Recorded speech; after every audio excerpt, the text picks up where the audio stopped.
Coffee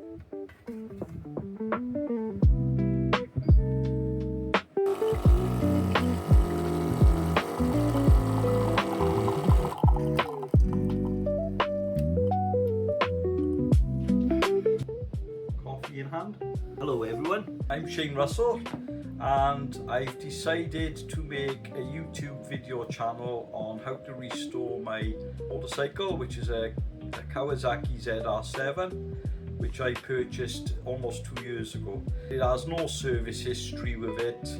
It's had about 10 owners, and I've decided that because of this, there's no point in taking it to a garage to get serviced because there's no record of it. I'm going to strip those carburetors down, clean them in a sonic cleaner, repair them, and hopefully retune them as well so that they're back to factory, so that the bike runs a little bit better, a little bit smoother. And they are lazy, and it is a known fact with the Kawasaki Zr7 that if the carburetors are left for a length of time, they do become tarred up, and if they're not used in a regular way, then they will start playing up and will require some basic maintenance. So hopefully after this video of showing how to rebuild them, and as my pilot video as well, we can move forward and look at some of the other things then to make the bike back to factory. Some of it will need some paint work on the bike. There is a little bits of rust coming here and there, but whether that'll take me down the route of having the frame repowdered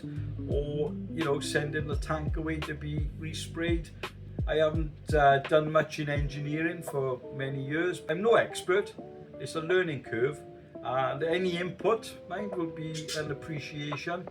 So, but if you have anything to say, you know, just come forward and send me a message through my channel. I'd like to see the channel grow, but I know everyone's got a preference in life. I just want to see it as a project and have a bit of fun, sort of a new hobby, and we can go from there.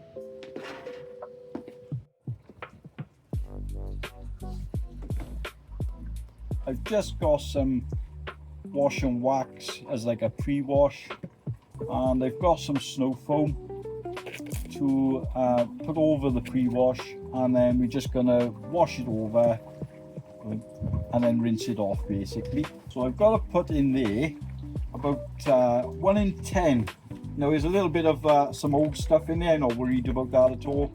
It'll still clean the bike.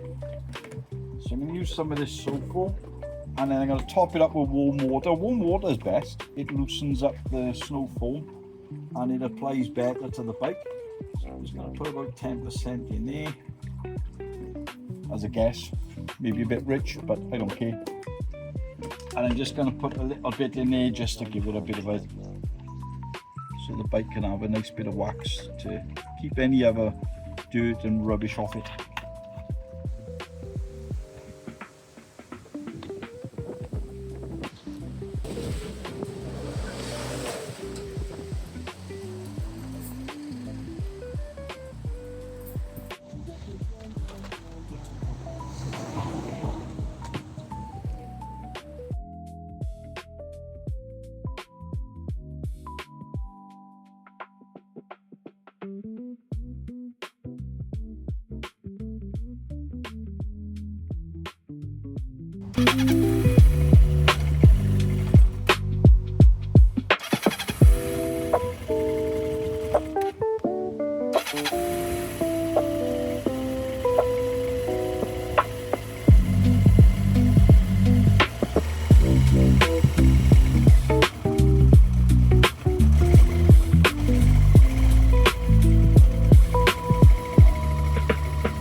So, while I clean my Kawasaki Zr7, some history about me and the bike. So I passed my motorcycle test in 2025 and needed to buy my first bike. I did a lot of research and I wanted something forgiving as I expected to make mistakes. So I researched Yamahas, Suzuki's, Hondas, till I came across this Kawasaki Zr7, which was being advertised, and for me, it ticked all the boxes. A proper old school bike without aids such as traction control and ABS, etc. As I wanted a real connection with the road as I progressed in my own personal learning of riding a motorcycle. So some facts about the bike. There was over 40 million manufactured between 1999 and 2005. There's two types of engine, the F1 and the F2. The bike is a ZR7 and it commonly refers to a standard naked style bike.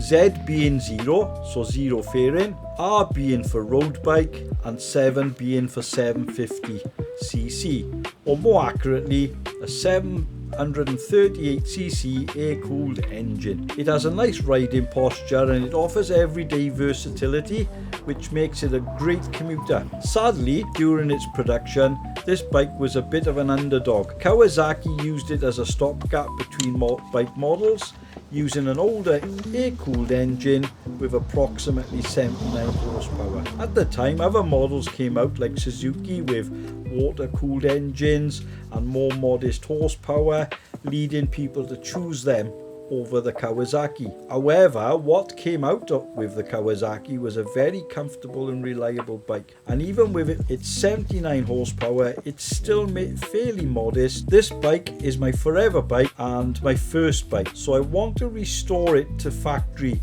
as I believe it may become a modern classic. With only 130 of them left on the road in the UK, and I've never seen another one in South Wales in the last 2 years of riding it around. With that's it for my introduction video. The next one will be stripping down the bike's carburetors.